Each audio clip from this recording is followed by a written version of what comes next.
Apodcast.com. Listen, learn, and share. Welcome, friends. Adrian Sinclair over here with Apodcast.com. And today in a podcast, a conversation with interesting people, we're going to speak with Wyly Gray from the Veterans of War.org organization. And this is a topic near and dear to my heart. Veterans of War is a nonprofit organization that connects teams of veterans to guided psychedelic group therapy designed to heal the scars of war. We're going to be talking about how Wyly created this organization, how his integrated approach to help veterans with things like PTSD is helping them. He started that about a year ago, but we're going to learn more details from him. And he himself is a veteran U.S. Marines, and I'm so glad to have you on the show. And so excited to talk about this topic, this renaissance that's happening right now with these plant medicines that are allowing to revisit how we treat, how we deal with anxiety, PTSD, all of those different things. But I am also very excited about learning more about the approach that you are taking in Veterans of War organization, how you're building this in an integrated way instead of just like, hey, here's a pill, here's a quick solution, a one approach. You're building this out to a grander scheme and a greater program. So Wyly, welcome on the show. Thank you for being over here. Thank you for doing this. And tell us a little bit more about yourself, about your organization. How did you start? How it differs? What are you doing? How are you helping veterans to deal with PTSD and everything that afflicts them from these scars of war? Adrian, thanks for having me. I really appreciate it. So my name is Wyly Gray, as you covered. I am the founding director of Veterans of War. I spent about 8.5 years enlisted in the Marine Corps. I used to be a staff sergeant. I got out in December of 2008. I did a short stint in insurance sales, took an internship in media, and then from that point forward, transitioned full-time into supporting veterans in the veterans advocacy sector. In 2015, I launched Veterans of War. We had a completely different purpose back then. We were preserving and sharing veterans' stories of service, sacrifice, and transition. But last year, we made a major pivot to preventing veteran suicide outright. And our value proposition is fairly simple. It's what if we could treat the source of the trauma instead of all the different expressions of the trauma? And what we mean by that is, post-traumatic stress is kind of an umbrella term, and it covers the expression of lots of different symptomologies. For example, you could have high anxiety, depression, you could be an insomniac, you could have problems with short or long-term memory. The list of potential diseases that one might be affected by under the umbrella term of PTSD is quite varied. And up until now, our response in the mental health care sector has been, it seems, to put Band-Aids or to treat each of these specific expressions of trauma instead of the source of the trauma itself. To put that in example, to put that into more concrete terms, if you're somebody that's dealing with depression or anxiety, you might go to the Veterans Affairs Association, the VA, and they might give you SSRIs to manage your mood. And then if you were to say, well, I'm also having trouble sleeping, you might get sleep aids that would help you as well, at least for that portion of your trauma. And that sort of whack-a-mole mentality, like each time something pops up, that's what we're going to treat as long as that's there, I don't think pays any real attention to the actual source of the trauma, which tends to be something that's happened in their memory or some significant event that's caused them recurring nightmares or recurring anxiety. Or more appropriately, for a lot of veterans, it was being in an environment of an increased anxiety for long amounts of time. And that tends to have a degenerative effect on certain processes in your brain. So the question is, can we help people get back to normal? Can we help people really recover? And if we can, how do we go about doing that? And I think the easiest answer, again, is to treat the source of the trauma instead of the expression of it. And how do you go about That's it? in a nutshell. So how was your organization? Go ahead. You have a pretty comprehensive program, three-phase program. Tell us a little bit more about how is it different than what you've seen out there. I mean, you've went through this yourself, and share like your experiences. So what we do differently, one of the things that's completely different than anyone else is we have guided group therapy with psychedelics specifically.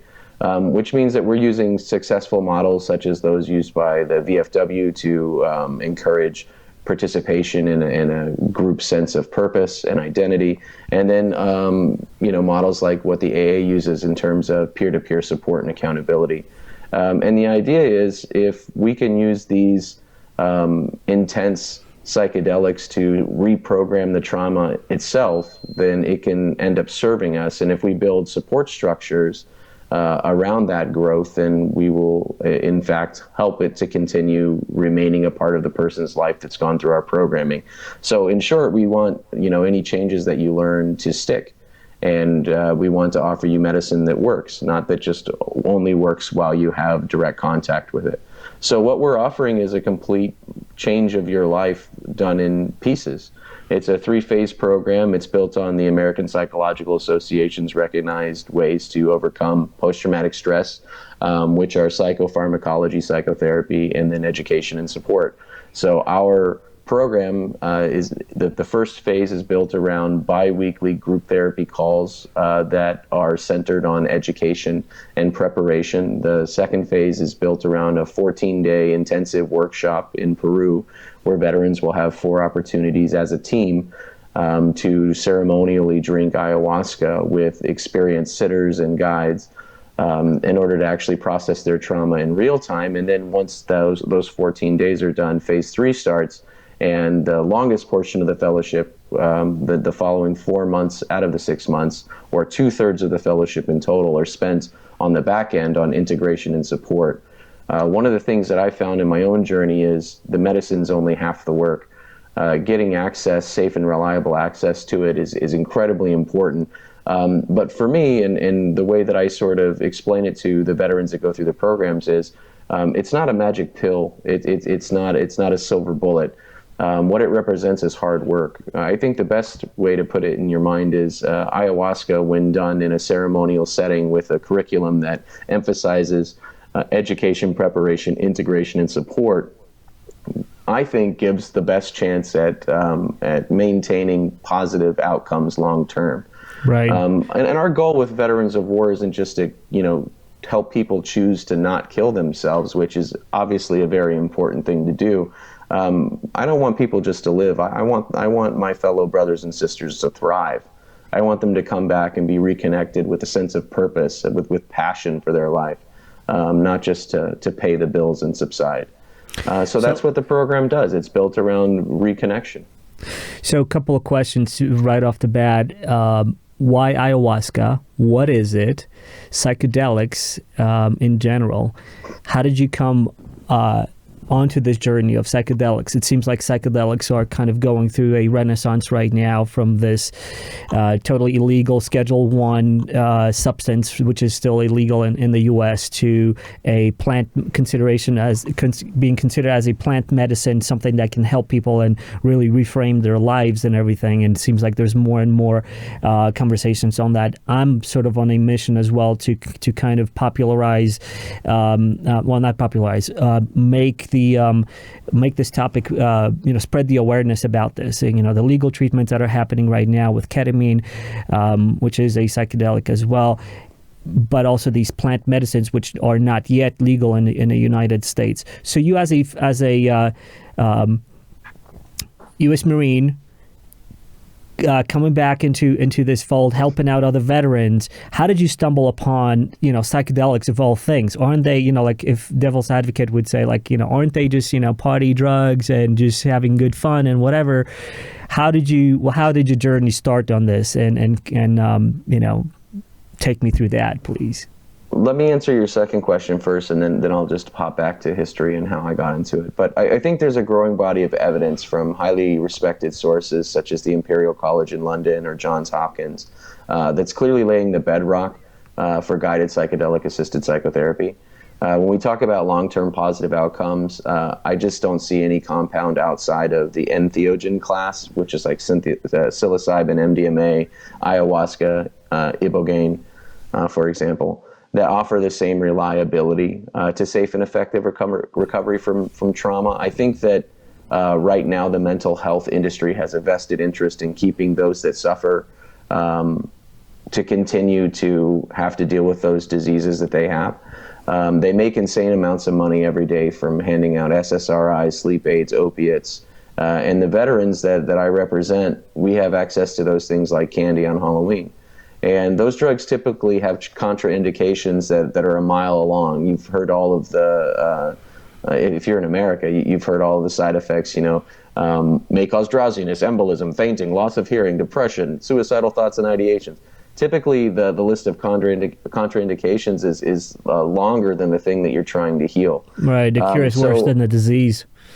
Exactly, and it's not even really a cure, it's a Band-Aid. And right. So what I hope to see in the coming years is that, like you said, that we bring awareness to these effective modalities, and more so that modalities like guided psychedelic-assisted psychotherapy become accepted parts of the toolbox for overcoming trauma.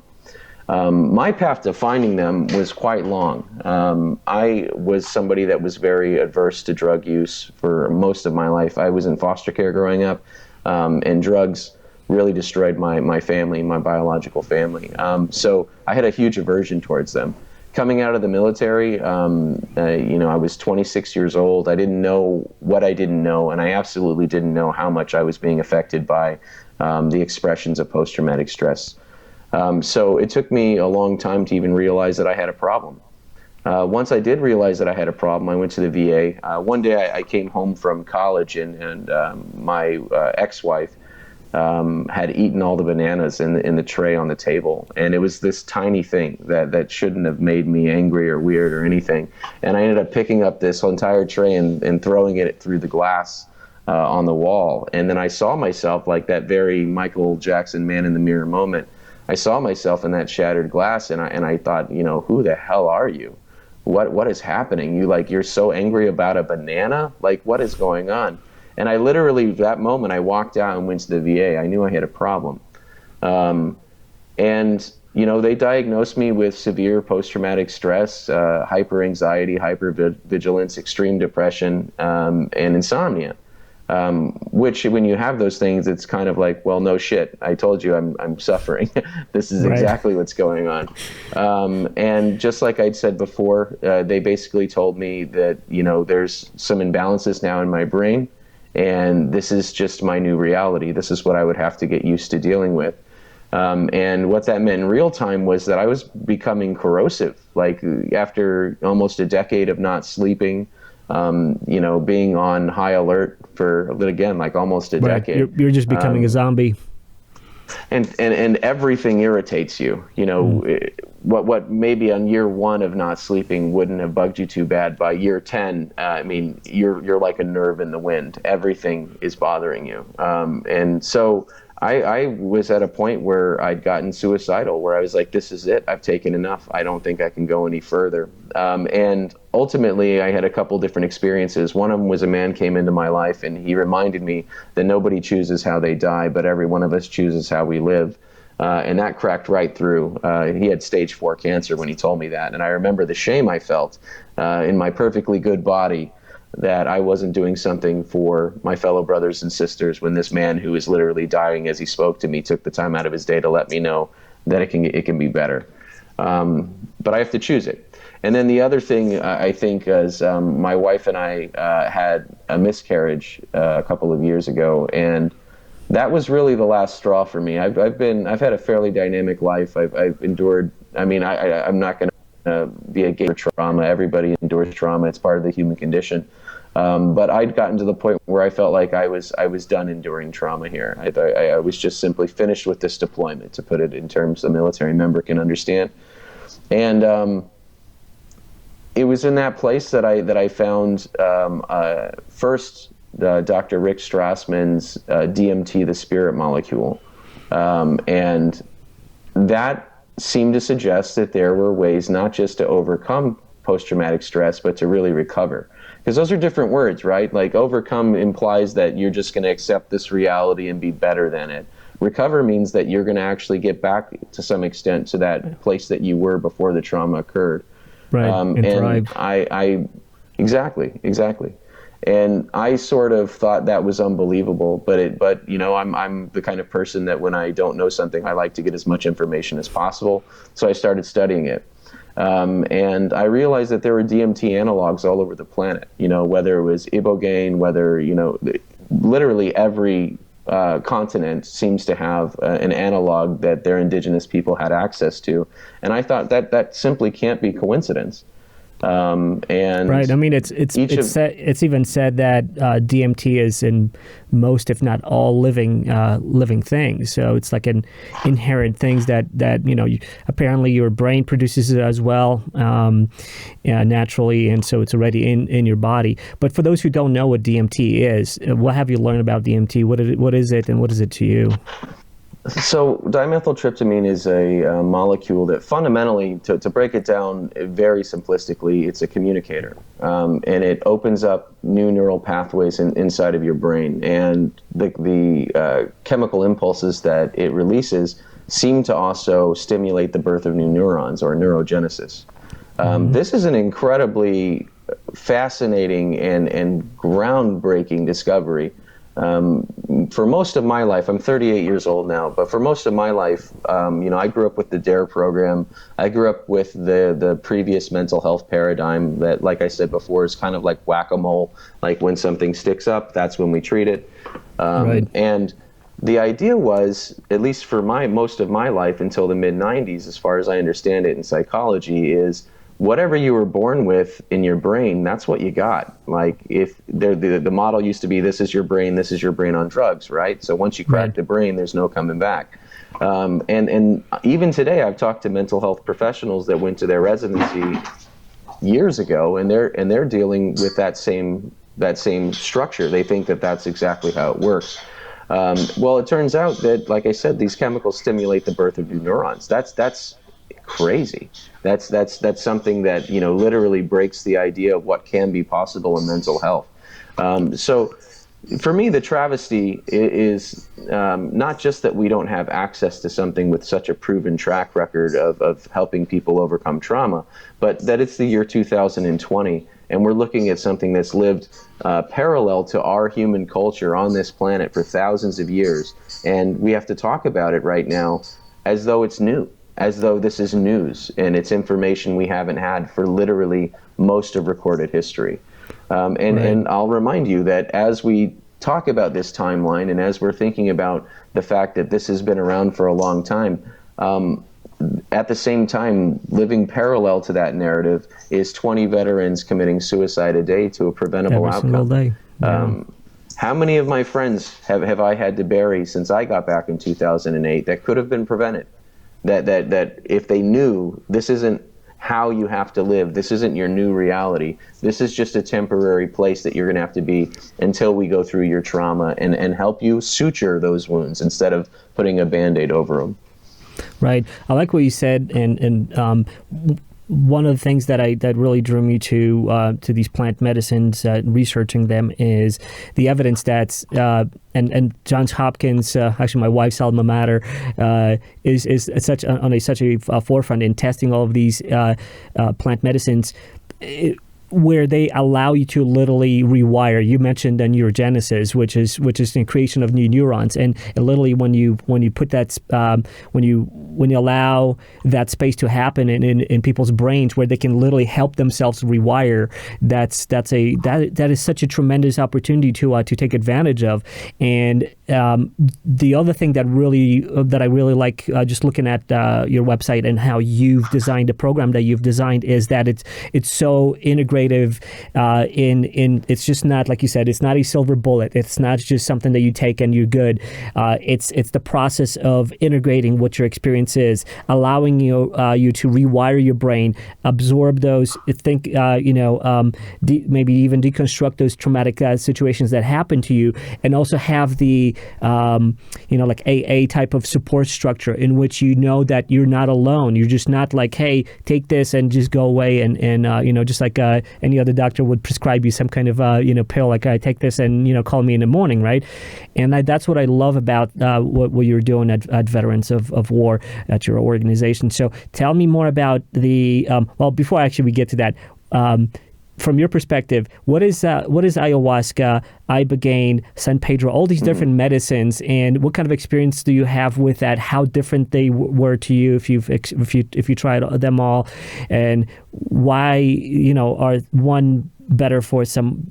Are they like suited for certain things? How do you choose which one? Like, take me through that journey as well. I'd love to learn a little bit more about your experience in that space.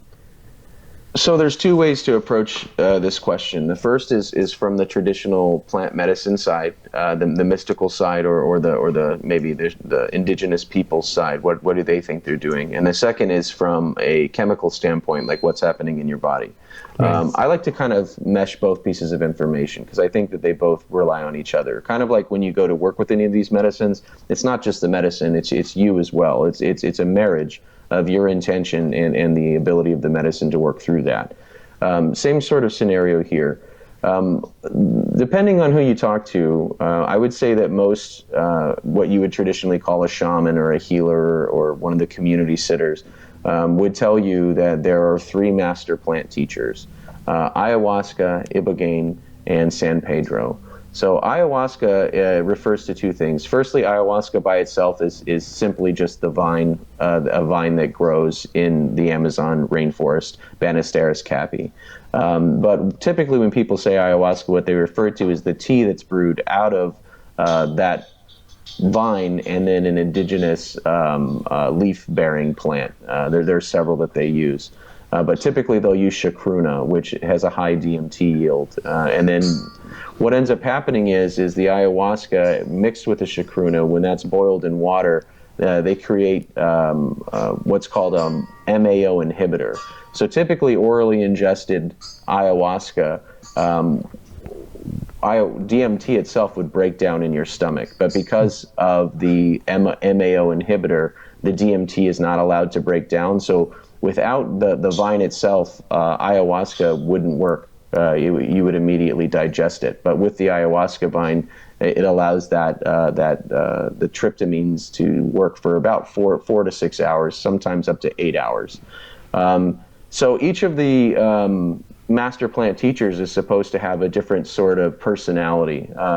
Is how the way that it affects your body can almost be personified, is the way that people explain it. So ayahuasca, people tend to say, is very feminine and nurturing. You surrender into a moving current, and you allow that current to sort of take you on a journey. I think that ayahuasca specifically is really great for the cessation of or easing of anxiety, depression, and to reprogram and re-experience potentially locked away memories. It has an anti-amnesia factor that the other major plant or master plant teachers don't have. Ibogaine, on the other hand, is from the African continent, and it is much, much harder on your body psychedelic. And the impression that people say is it's like your stepfather or your angry father. And whereas you, with ayahuasca, surrender into a current, Ibogaine kicks you in the chest with the message. Whatever it is you need to know, it gets kind telling of you like dropped it is, into you. the truth. Right. So one thing that ayahuasca can raise your heart rate, for example, but nowhere near to the point where for most people that don't have a pre-existing condition that it's anything to worry about at all. Ibogaine, on the other hand, it can be. You should probably take it in a setting with certified professionals if you were ever to go down that journey, especially in a medical setting. I would prefer if it were me. Even though that's not the way they've done it indigenously, it can be very hard on your body. And then finally, San Pedro, or mescaline, basically, from the San Pedro cactus, is supposed to be like your doting grandfather. It's supposed to be a connector. It's supposed to make you say, look at the colors, look at the lights, you're connected to all of this. So it's supposed to be good for depression outright and connectivity.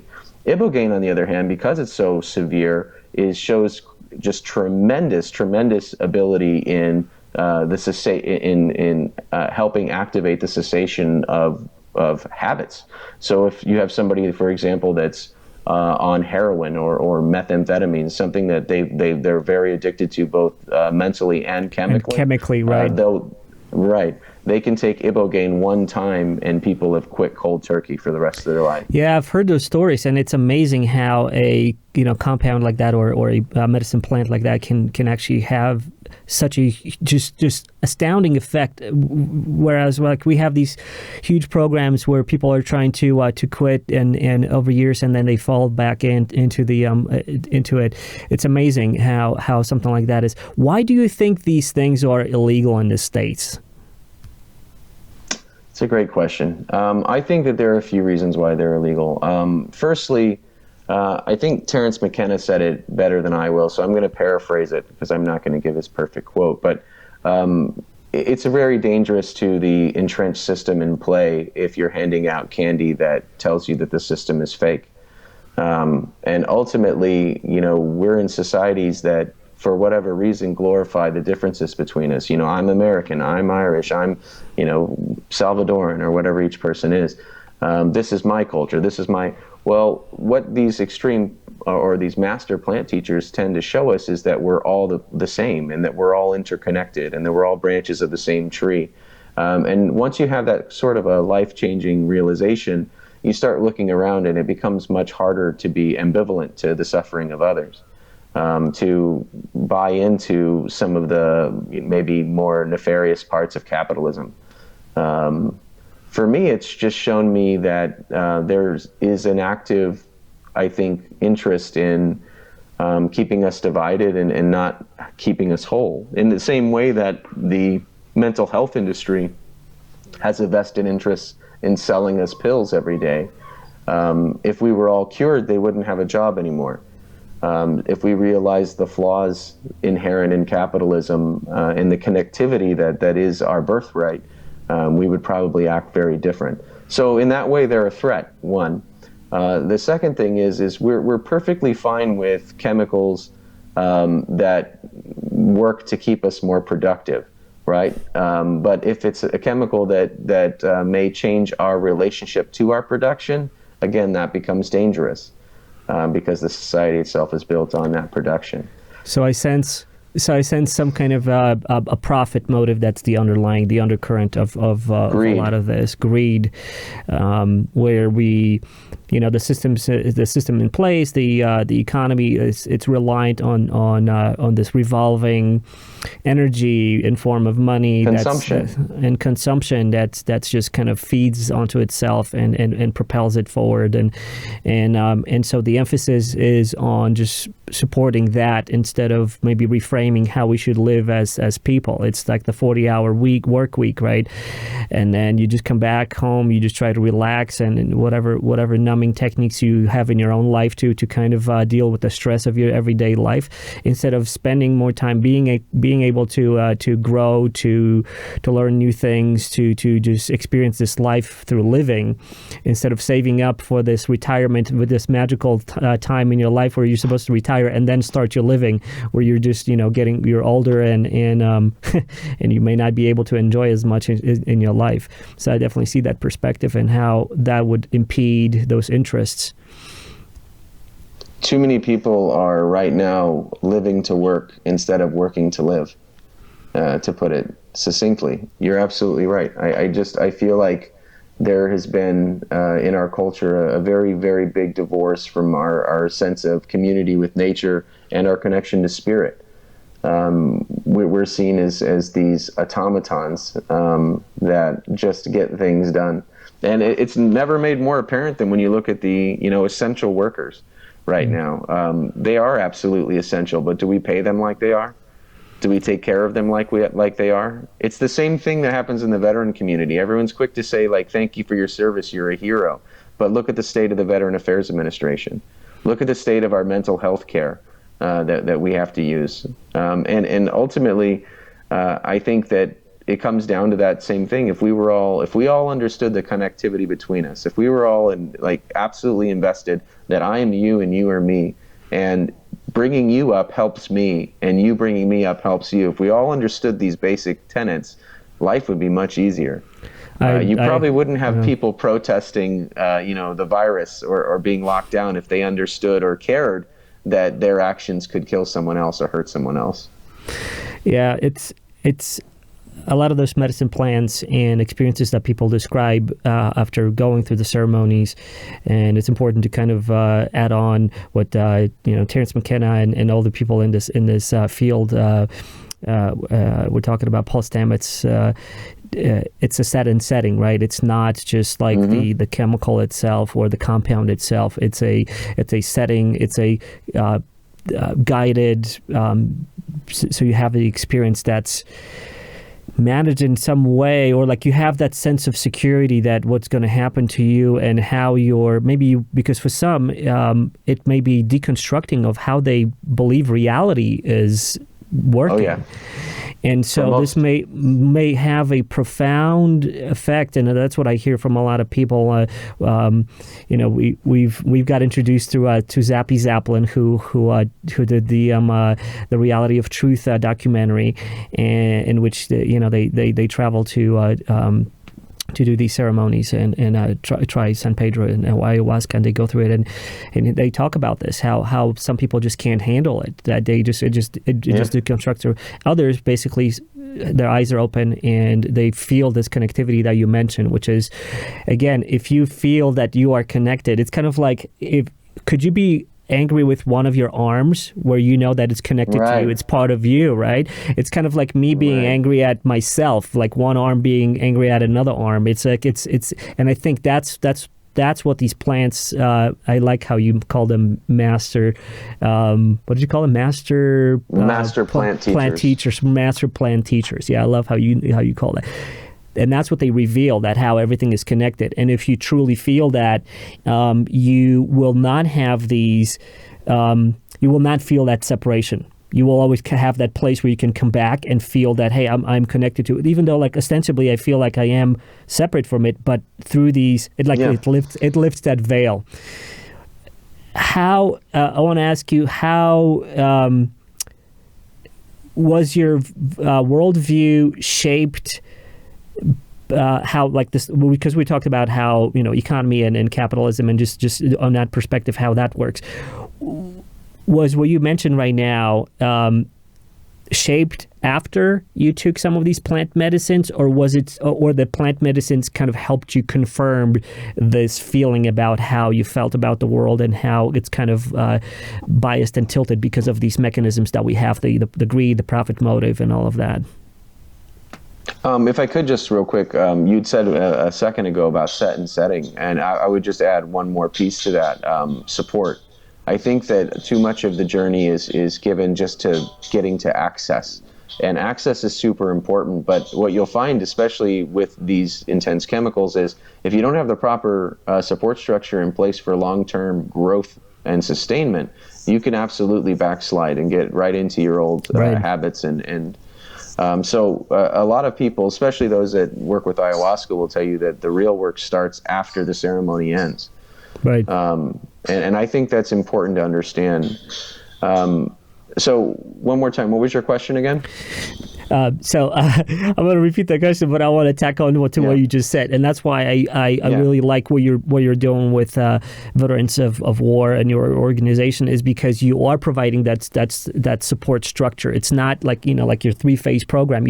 You're doing this, you're doing that, you're prepping, and then you have that support structure to help people continue on, because it is about rewiring our brains. It is about reestablishing healthy habits and perspectives, right? So it's like you said, it's just learning not. Them sometimes learning as well. Right, exactly. Being exposed to different concepts, different perspective, and having it stick so that you don't backslide, you don't get into the previous mode of operation.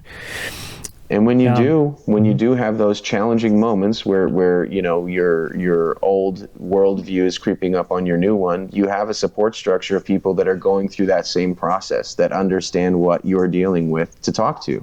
It's not just a clinician saying this is how you should feel. It's other men and women that are saying, this is how I feel. Is this how you guys feel? And you get validation and support just from that, from knowing you're not alone even in the struggle. Right. And I would remind you that it's a 6-month fellowship, but 4 months of the fellowship, the solid 2/3 of the fellowship, are the back end, are support and integration. Getting you to the medicine is 1/3 of the work for our program. The other 2/3 are how do we keep this? Now that you've found this answer, now that this connectivity, now that you understand, and the veil is off, so to speak, how do you remind yourself that this is still here when the real world is so convincing all the time? Right. Right. So I'm going to try to compress my long-winded question that I had for you which is, was the plant medicine, when you took ayahuasca, was it something that did it confirm how you felt already in terms of like about the world, in terms of like the mechanisms that we have, or was it something that opened up and just introduced you to that, like, wow, I haven't looked at it that way? I can honestly say that I think that the inklings of that reality were there in me. I've traveled a lot. I've always tried very hard to digest, to get my hands on it and digest any religious context or any religious text in any context that I could find whenever I traveled. And I've been to about 35 countries now, on 5 continents. And I love learning language, I love learning history, and I love learning about religion. So my mind was fairly open to the idea that, maybe everyone on the planet isn't right, but I bet every culture on the planet has some things that they have gotten right. So I was sort of open to the idea that my worldview was maybe not the be-all, end-all. Now, what I didn't realize was how specific and how all-encompassing that connectivity was. I think that now, when I say that, I am you and you are me, I really believe that. I believe that you like a portion of what it means to be human that is in me is also in you, is also in my daughter, my wife, and that thing is eternal. And when it's all together, it is, that energy is something greater than Wyly Gray, greater than my wife, greater than you. And that we can see a reflection of that in each other, that we are all come from that Godhead, for lack of a better term. And I think that when we die, that's where we go. I think we go right back. And for me, that explains a couple of different things that I found throughout humanity. The first is that we really, really need to have somebody telling us what to do. We're servants by nature. We like to make pyramid structures, and we like to follow whoever's on top. You don't have to go far to prove that. Look how successful pyramid schemes are. We have to tell every single generation, careful, there's a new pyramid scheme, or else they'll just get taken, because we automatically fall right into it. And even with people telling you about it, there are people that have lost their entire life's work due to just how attractive that structure seems to be to us. And I think that in the end, the disconnection from spirit that we've it seems in the West done a very, very good job of doing, in that, like, when we go to church, from a Judeo-Christian perspective, there's a priest in front of us. He's our intermediary between us and God. There's always someone directing us, even when it's with the ineffable. Like, we can't even do that ourselves. We need somebody that somehow has training. And it's going to interpret it for us so we can understand. Yeah. When the reality is like that, those tools to interpret and to feel this life, every single human being, we have that ability. And again, it comes back to that first thing I said to you, that there are analogs for DMT all over the planet. There are ways to reach this ecstatic or divine state, if that's what you believe it is, all over the planet. It is our birthright as humans. And, the fact that it's so amazing at overcoming trauma, to me makes perfect sense, because trauma to me seems to be something that's like usually a very personal thing. Something happens to you and you interpret it, and then things are being expressed by your body due to that interpretation or the way that it's settling inside you. And these entheogens, they kind of break down what me is in some ways. Like, what does it mean to be me? Is Wyly Gray the person really experiencing this? What is even that set of sounds mean? Identity. And when you get back a little bit, and your identity or your ego starts to dissolve a bit, and you realize that you're connected and that you are, versions of other people and everything in between, it becomes a lot easier to understand that other people might have a different perspective.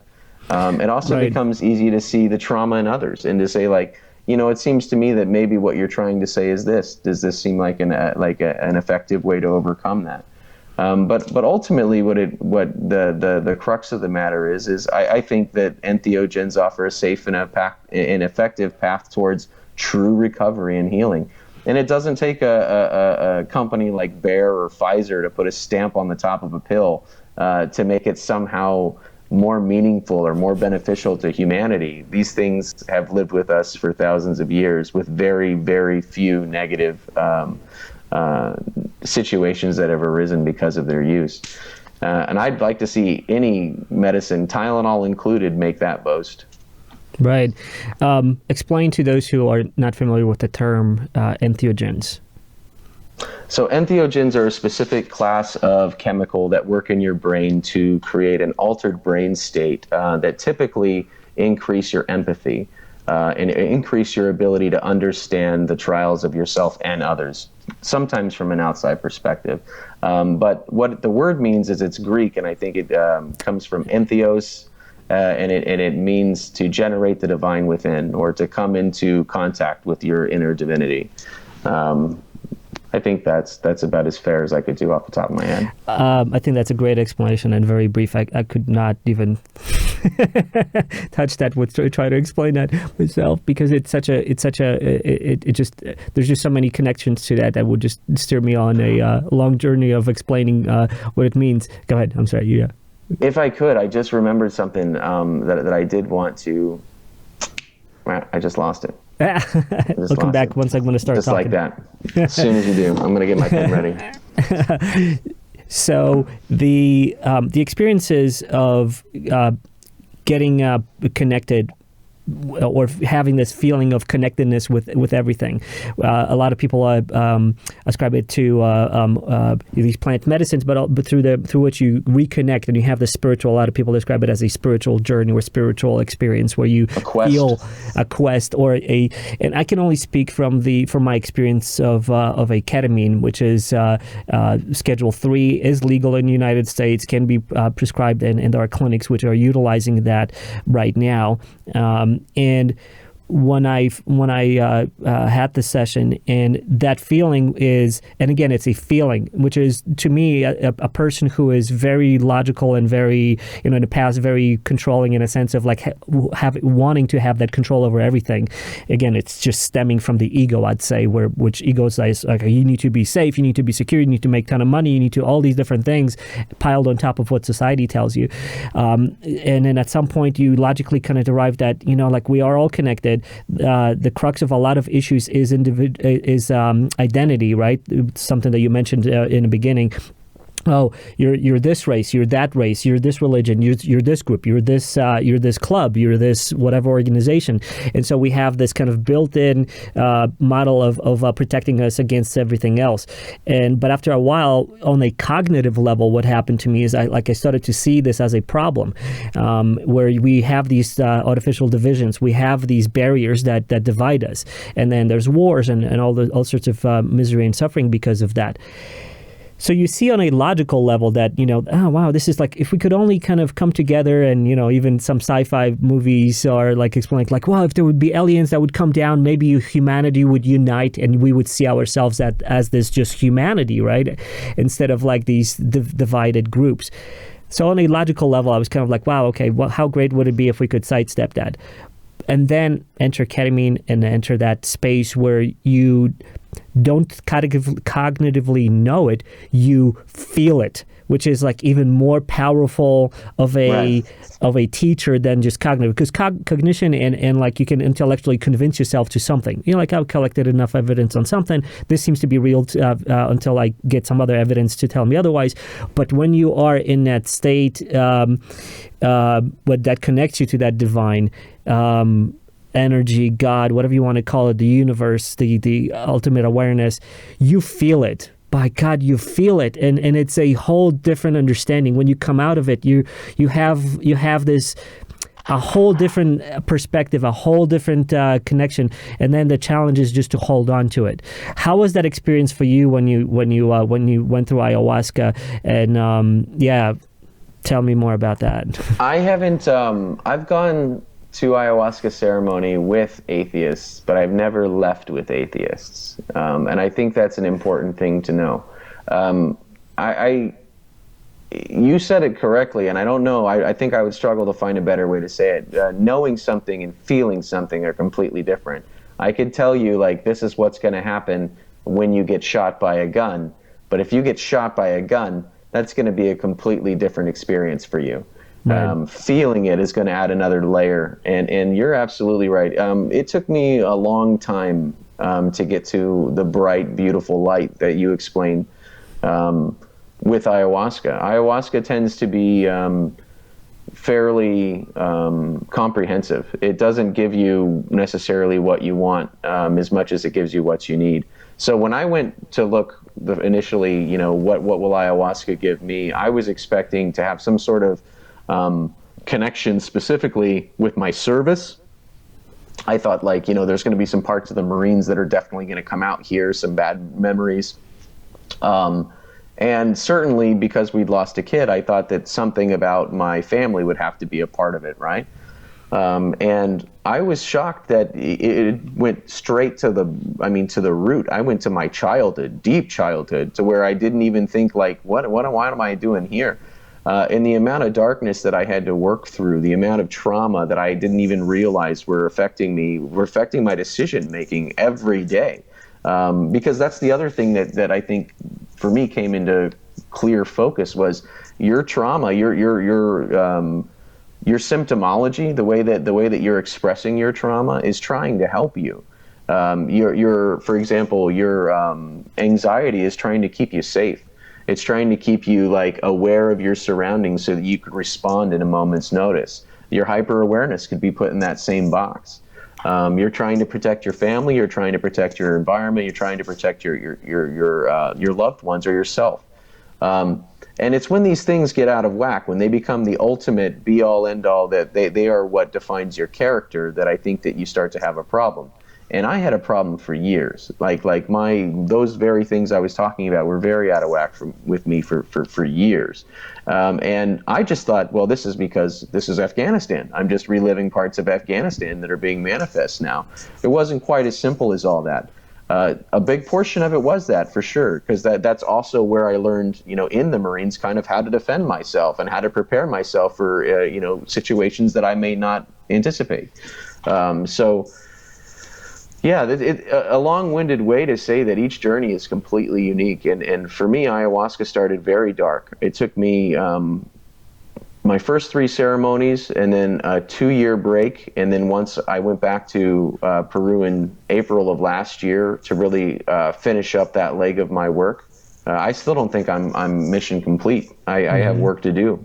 But to get to the point where I'm at now, where I'm comfortable not just being, a veteran sharing this, but a veteran that's, working with the highly stigmatized psychedelic community.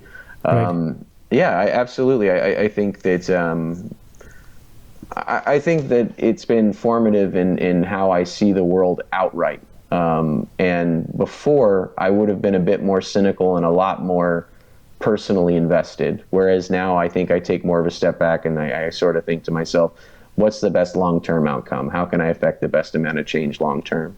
Right.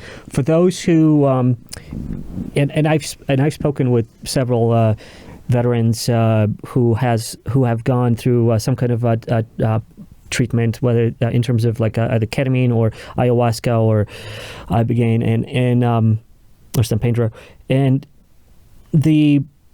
for those of our listeners who are just either getting interested in this or never heard of it, and how do you explain? Because I'm just jumping all over the place.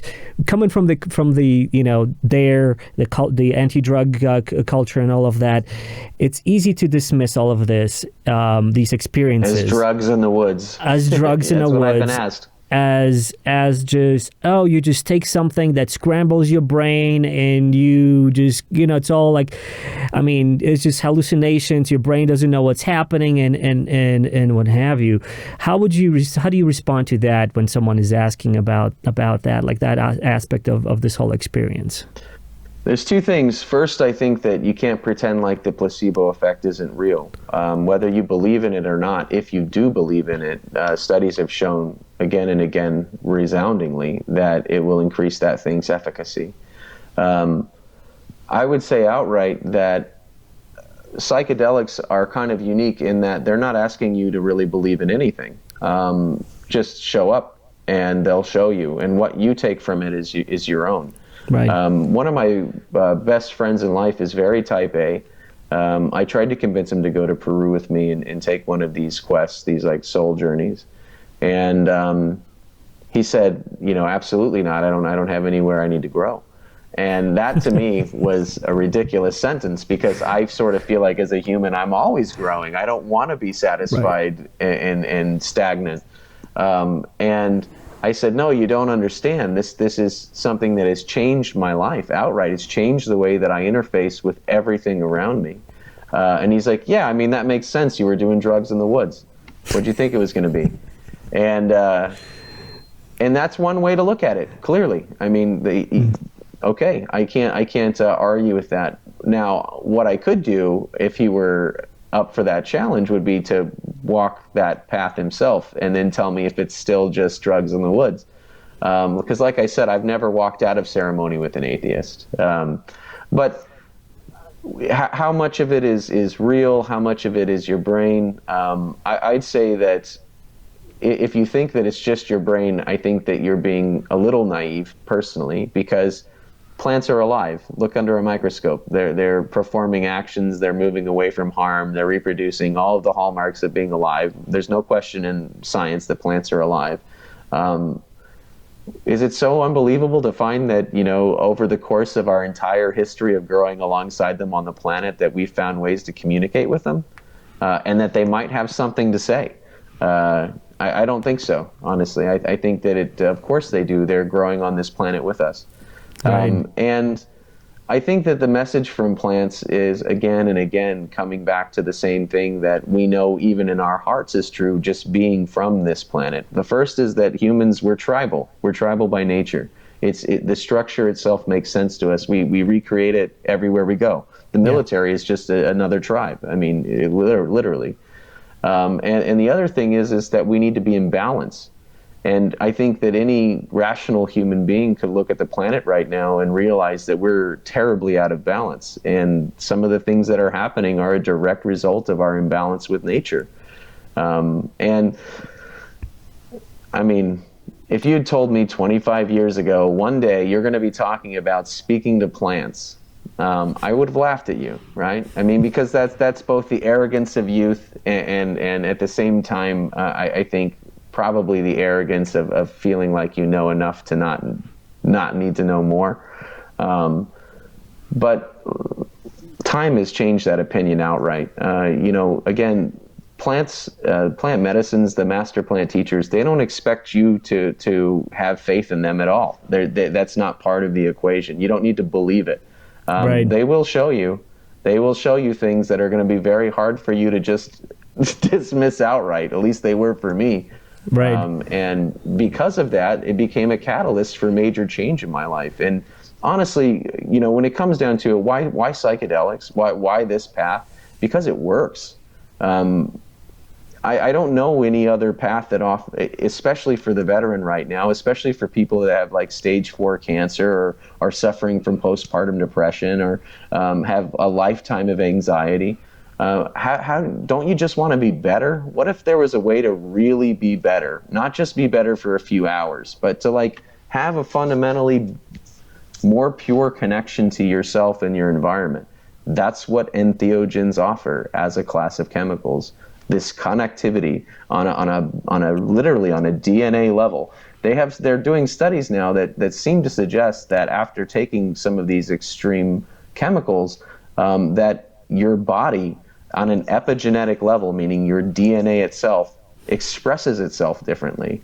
One of the guys that I work with has taken, he's been in the field now for probably 20 years, and he's a certified integration coach. He's done literally thousands of ceremonies, either in the ceremony or sitting at the ceremony to make sure it's a safe place and protecting the participants.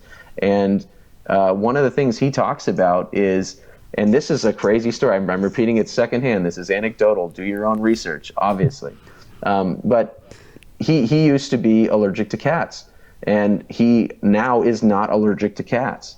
And one of the things that he remembers is having this moment in ceremony with ayahuasca where he could feel physically his cells, like he explains that it's like turning, like he could feel them turning. And he said it was incredibly uncomfortable, but at the end of the ceremony, he wasn't allergic to cats anymore. He's like, that's not supposed to be possible. Well, let me tell you a story of my own. Like, I didn't sleep for 10 years. Like I had bags under my eyes. I was miserable. I sleep now at night. Which of are these miracles? Are these? I mean, I don't know what you'd call them, but good God, it's a relief from something that I was suffering from. Right. And if these tools have the ability to change the expression of your DNA, the sky's the limit. Like, we just have to learn how to use this technology better.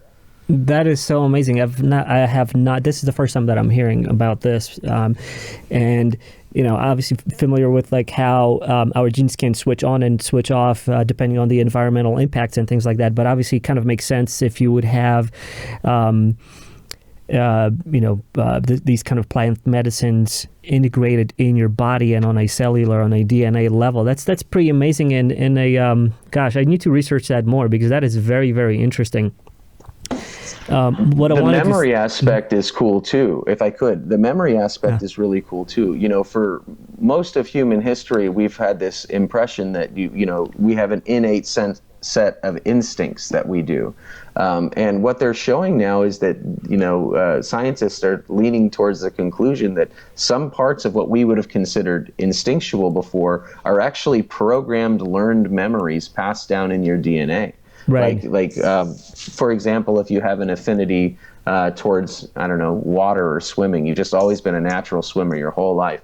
It might go back that 3 generations ago, one of your guys was like a sailor in the Navy, and he's like, whatever. For me, there are a lot of, I'm adopted, I'll remind you. I was in foster care. I didn't have a connection to my biological family after the age of 10. And I didn't know anything of the extended history of my family outside of my my mother, basically. And so I joined the military as, a member of another family. With my whole family, nobody was in the military. It was a crazy thing to do. Well, I did a 23andMe, like a DNA test, right? A couple of years ago. And it turns out that my grandfather flew airplanes in World War II, and his father was in World War I.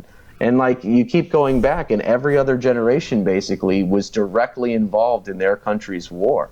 And now, instead of feeling like this weird guy in this adopted family, I'm like, wow, without ever knowing it even, I went right into the field that my genetics apparently was predisposed for to some extent.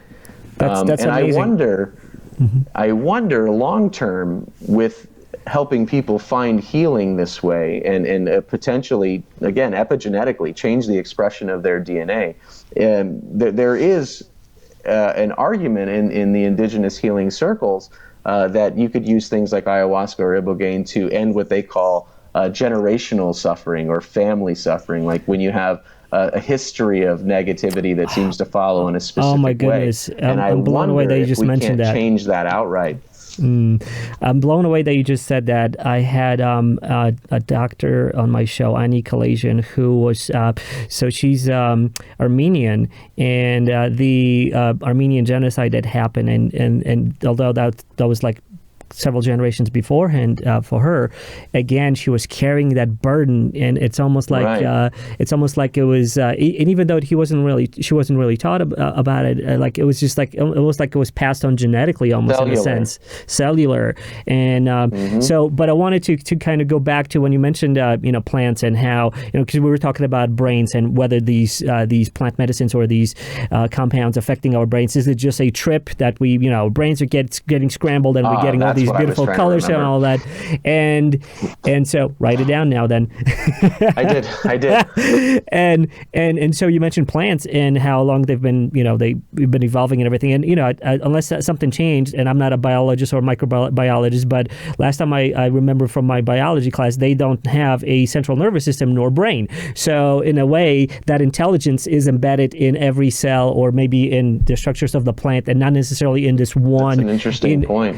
In one, mass of fat and tissue and neurons in our right. in our head. Doesn't that kind of lend credence to the idea of stem cells, though? Just outright? Like, of course any cell could be any other cell. Why would it be any other difference? Like, right. Yeah. And the amazing ability of it containing all that knowledge is kind of like, the other thing that, when I was experiencing through my session with ketamine, it's like, it felt like we are emanations, we're expressions of this oneness.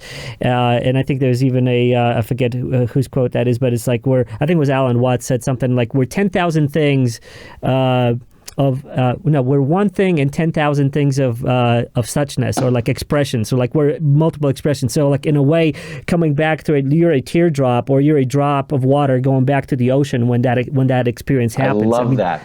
That's kind of how I felt about it. And when you back in that ocean in that awareness of everything, that's how you feel connected with everything.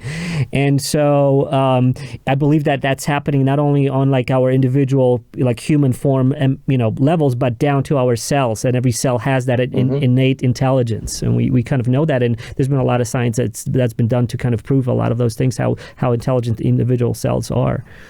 Yeah.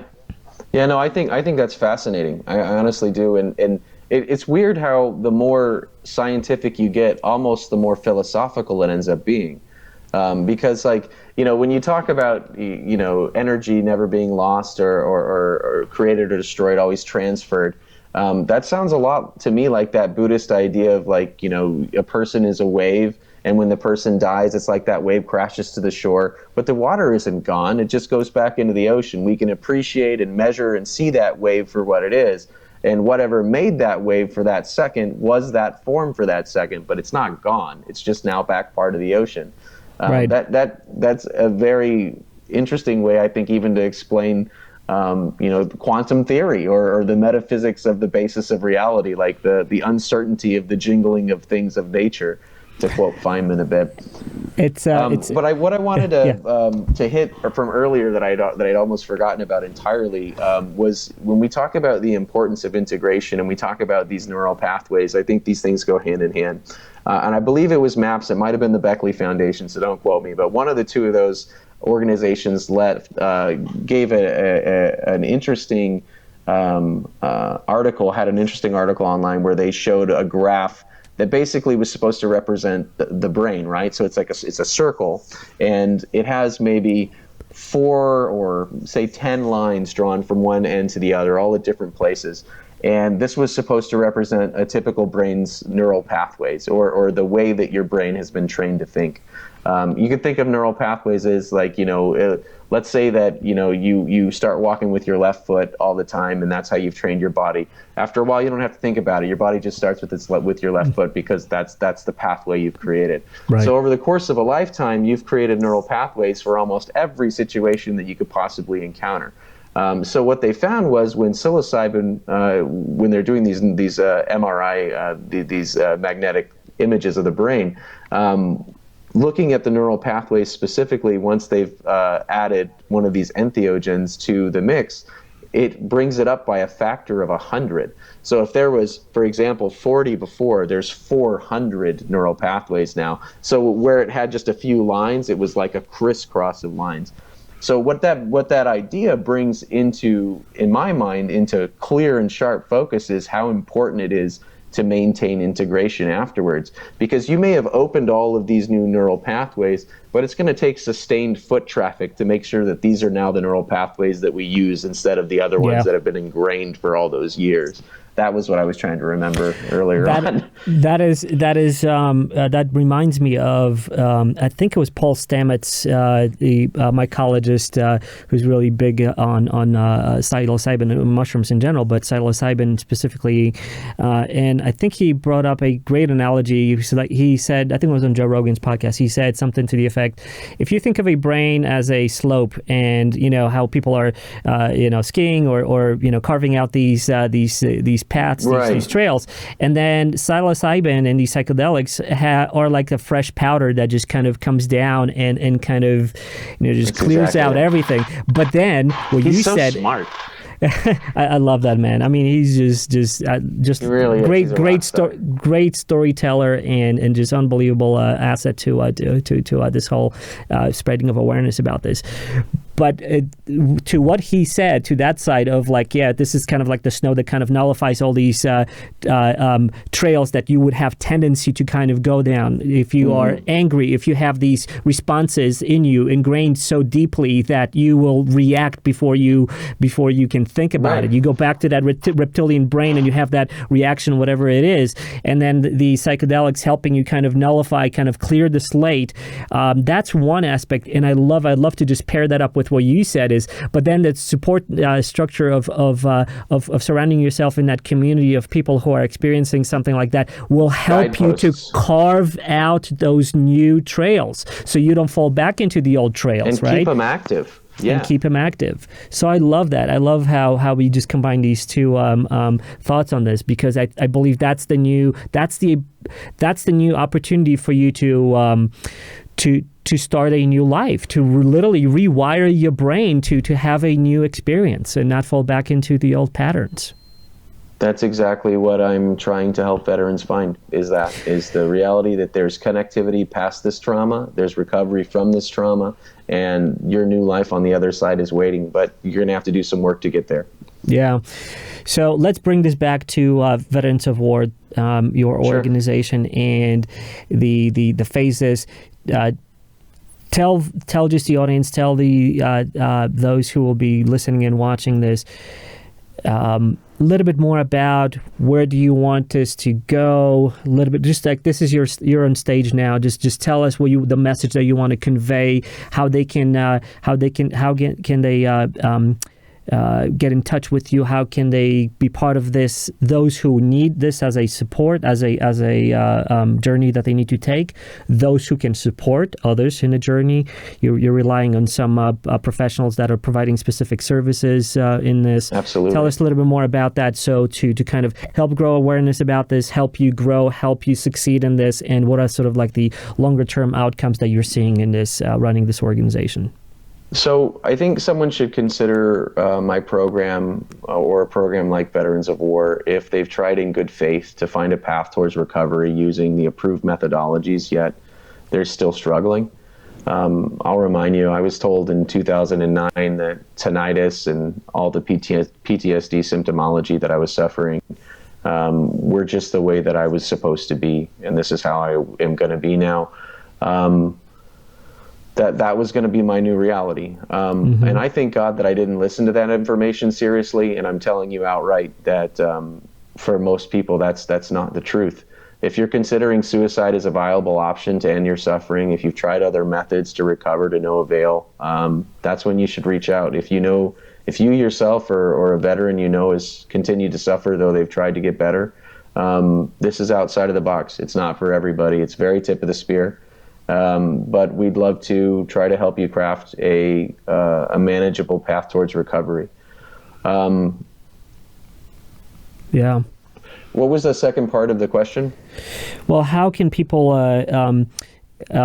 get in touch with you?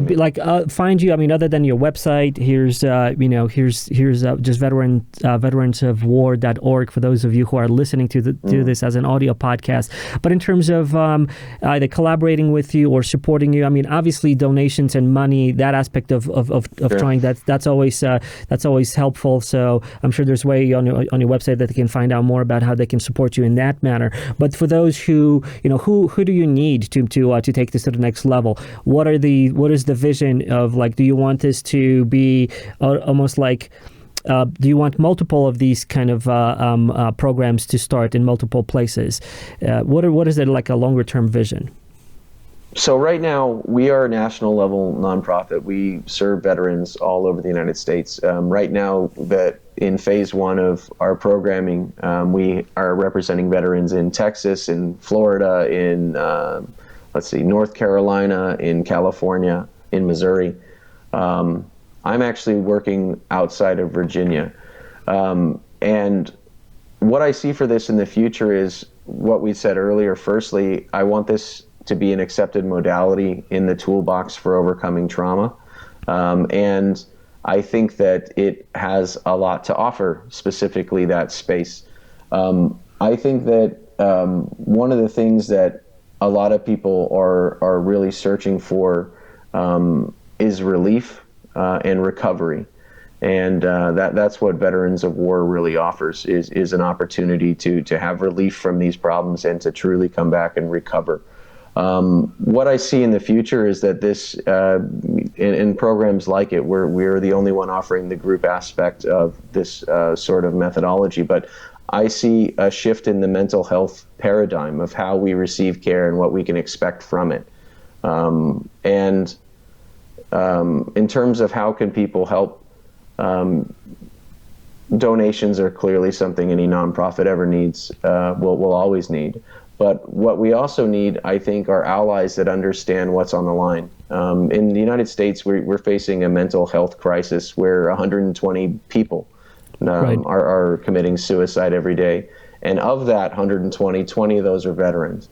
So we're making up about 20% of the overall suicides in the United States, even though we're just a little over 5% of the population. We're grossly misrepresented.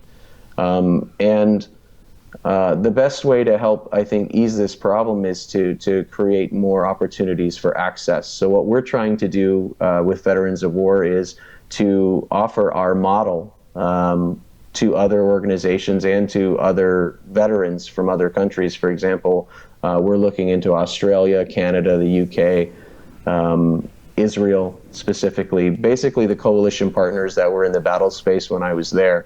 Right. We're not called Veterans of American Wars. We're just called Veterans of War. And ultimately, I think that allies are probably the number one thing that we could hope for to not just support what we do, but to get the word out. Again, so few people know what these chemicals are or have any access to them or know how to get access to them. One of the things I'm seeing in many of the speeches that I deliver now is a huge interest from the pharmaceutical world in sort of co-opting these therapy modalities. And I worry on the ground floor that we might be pricing out the people that need this therapy the most. Because I'm a nonprofit, because we can, shoulder the burden of much of the cost to the participant, we offer a unique path that might not otherwise be there. But once this becomes legal around the world, and certainly in the United States, I think that what we're going to have to really watch out for are people that are in it for the right reasons, that aren't there to simply increase their capital or some version of the right. Yeah. And I worry about taking something so specific as ayahuasca or ibogaine out of their setting and putting them into a laboratory. I know outright, just based on the evidence, that psilocybin and MDMA have shown incredible breakthrough therapy potential for anxiety and depression in a clinical setting. And I've also seen how much those clinical studies cost, and they're not able to be touched by most people that would really need them. And so that's one of the forefront tension points for me as we grow. People ask me, I always get asked, how do you scale this? And I feel like that's the wrong question. I could put any number of veterans I wanted in this program, but what I think is more important is that we develop best practices to encourage long-term positive outcomes before we decide we need more people to go through the programming. This is our first year doing it. So I would think that, somebody said, if I gave you $1 million today, what would you do with it? I said, hire more staff so that we could provide a better program. I didn't say scale more veterans, because I don't think that any organization right now is at the point where they can definitively say this is the best way to do things. And I'm actively in this space. I mean, correct me if I'm wrong, if there's someone out there that has it figured out, because I haven't heard the bell go off that they'd solved trauma. But if they have, I'm happy to get on that board. Right. My question to you is to kind of follow on that is, well, since we're losing 20 veterans a day, and there's only so many that you can help out by design, because you want to provide a quality service and quality space where they can recover, because it's not like this kind of, prescribe a pill and, go home and that's it. So it doesn't scale that well in the sense of providing a quality program. It's 6 months again. It's a long commitment. I see 50 veterans a year as a huge success. If I were to do even 50 a year, for me, I would feel like, again, the question is what kind of quality can you deliver with the touch point that you have? And as soon as as my program quality starts to degrade due to the amount of people I'm expected to serve, then I'm not doing my job anymore. Right. As a leader and as somebody that's in this space, I feel like it's my ethical responsibility to ensure that I'm doing it right before I try to scale it up. I mean, at the end of the day, we're talking about people's lives. Scale. Yeah, exactly that. That's exactly, and I'm glad you said that, because there's this idea in the nonprofit world, well, what's my return on investment? Mm-hmm. And if your return on investment isn't to feel good that you've saved somebody's life, I don't know what to say to you. Right. I mean, I can certainly make this look pretty on paper and co-brand with you or whatever you need, as long as it doesn't impact my programming. But ultimately, what you said is exactly what gets me up in the morning. It's not about numbers for me. It's about people. Right. And right now, I have 4 people that I'm totally invested to make sure that they are able to not just come back from the brink, but again to thrive. And once I've established what best practices look like, in order to ensure that that's what I can expect from every cohort going down, then I'll start looking at how can we increase that number. Right. And that's more than just a feeling. It also comes with quantitative results. One of the things that we do with Veterans of War is that we administer the CAPS-5, which is the industry standard diagnostic tool for PTSD expression, to see how people have grown along the program. Is it working? And if it is, what's working? Is it not working? Well, what could we improve on? And this is the infancy of this movement. This is maybe we're in the toddler years right now, even. Right. That being said, there's a lot to learn. Are you open to the idea of, because clearly as you're designing this and as you're going to be refining this program and learning from these experiences and all of these participants that will be part of the program, are you willing to share this in a way of like almost like an open source project in which like they could take a protocol that you would develop, and then other groups could benefit from that, and other nonprofits could start up, and that in that way you could still scale it in a sense of the end result for multiple people in multiple places, and still maintaining the quality that you want to maintain with like fewer people that you and your organization will be providing this to. So yeah, we're working with other organizations right now to sort of see how the model works with other populations. Like I said, I think at least from our side of it, I speak to veterans because I am a veteran, because I've dealt with these problems. But trauma isn't just something that's distinct to the veteran community. Trauma is a hallmark of being a human being.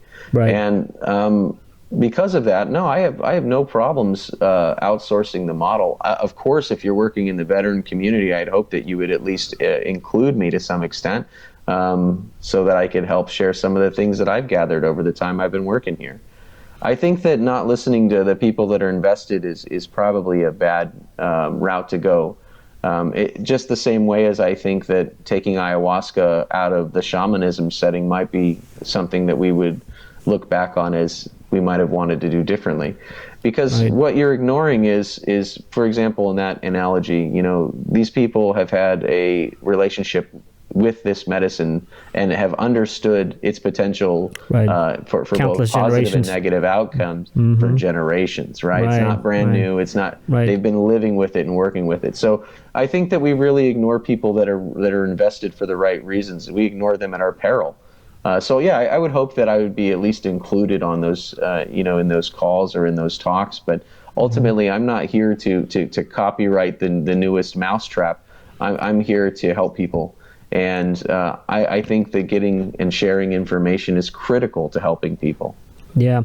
My fear, and I'd like to know yours as well, my fear is that this is, again, the greed and profit motive is going to hijack this, or will try to hijack this in a sense of trying to extrapolate whether active compound or DMT itself, or maybe whatever compounds are in ayahuasca, and start patenting them, and is basically just locking that in some kind of a pharmaceutical mousetrap, as you said, in a way.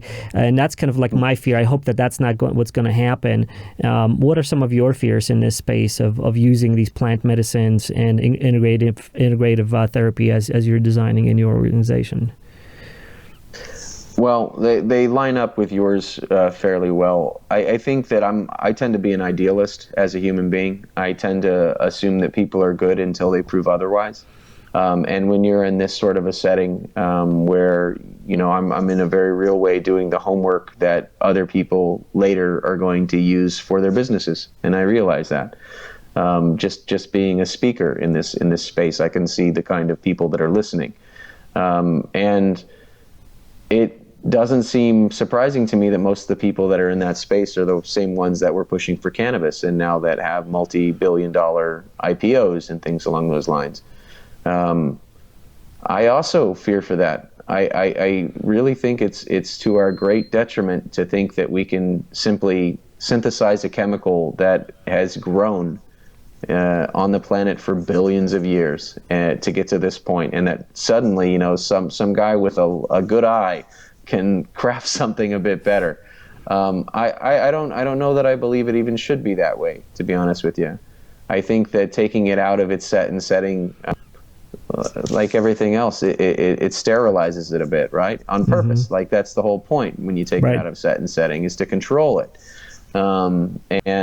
And provide that little atomic, remedy, right? Because like when pills, like almost the definition of things is like, it's a pill. You got everything you needed in this little thing. You swallow it and that's it. But it takes so much more. That's the sickness of the system, though. That's what I mean. Right. That's the paradigm shift that needs to change. Like medicine isn't just what does the pill do in me. There is a portion of it, which is why I got to the placebo effect, and why I talked about, epigenetics. There's a portion of it where you're responsible for your reaction. How do you take this information? Whether that's psychosomatic, whether your brain is creating your condition or your condition is created by your brain. I mean, that's chicken and the egg sort of talk. And I don't think it really matters. I think ultimately the question is, does it work or not? And has it changed your life? Has it improved it? Are you? Is this, and I can tell you right now, all the veterans that I talk to, the people that find me invariably find me in the same condition, and that's desperation. You have to be a certain level of, I think, afraid for your future to even contemplate one of these paths, because they're not fun, they're not hands-off, and they do represent a lot of hard, uncomfortable work. Right. And all I can say is, on the other side, if you're, just like any terrible deployment you've ever been on, the deployment may stink, but you'll get to look at your bank account at the end and be pretty happy with that. So your one night or whatever it ends up being that your preferred chemical or your preferred medicine is, it may be a terrible one for you. But the light on the other side absolutely is worth it. The juice is worth the squeeze. Right. But it is a very bitter juice. So just understand that going in. Bitter medicine, but life-changing. Everything that's worth having costs something. I mean, I think it's a pretty simple premise. it's something that we realize more and more, I think, the more we age. I think, there's that old idea that, nothing that's made well can be cheap. Nothing that's cheap can be good. Like there's the whole hierarchy there. And ultimately, what it comes down to is when you have some skin in the game, when you're invested in the outcome and you're interacting with the process, you have a pretty good chance of having positive outcomes. What message do you have for those who are listening, and just to kind of wrap things up and help you out to take this to the next level? I actually have a shout out to something that I just put together that I'm really excited about, and I hope that it's something that talks to your audience. What we just started on veteransofwar.org is something called Operation Tree Branch.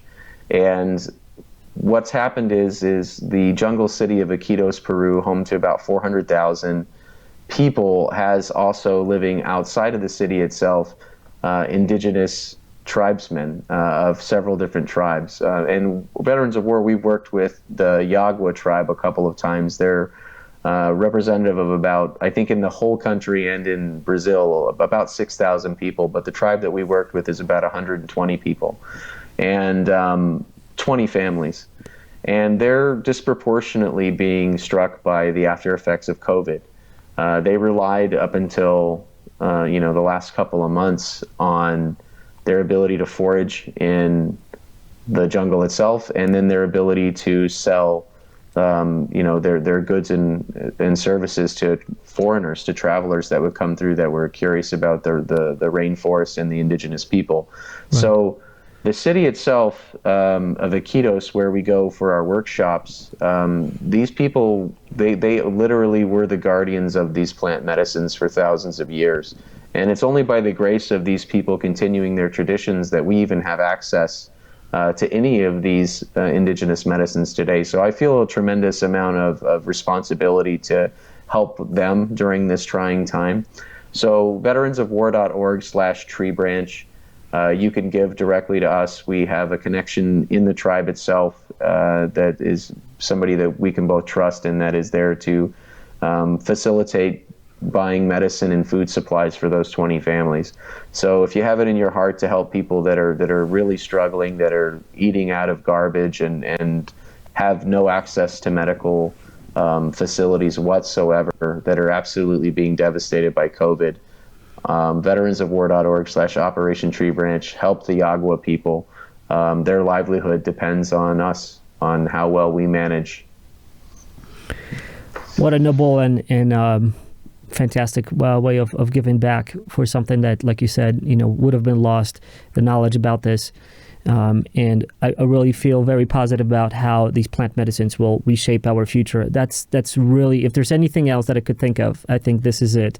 It's the changing our awareness, and those are the tools of allowing us to really rewire ourselves for the future. So guys and gals, who our listeners, donate to that cause. Visit veteransofwar.org and /Operation Tree Branch, right? Is that the full /Tree Branch? Yeah. /Tree Branch. Okay. Off and we'll put the link. We'll put the link in the show notes. Wyly, thank you for being on the show. I really appreciate it. I really appreciate what you're doing. I wish you the best of luck. I want to follow up with you and learn more. I also want to leave a little teaser for the next time, because I wanted to talk to you about the beautiful background that you have behind you with the mandala over there, and I just wanted to talk about that as well. But we're going to leave that for the next one. It's a date. Thank you. I really appreciate it. Adrian, thanks for having me. I appreciate your time and obviously your audience's time. Thank you so much. Apodcast.com. Listen, learn, and share. Thanks for listening to a podcast with interesting people. If you like this episode, please subscribe and leave a review or comment. And support us by sharing our episodes on social media. We really appreciate it. And for more information, visit us at apodcast.com. Thanks. Thank you.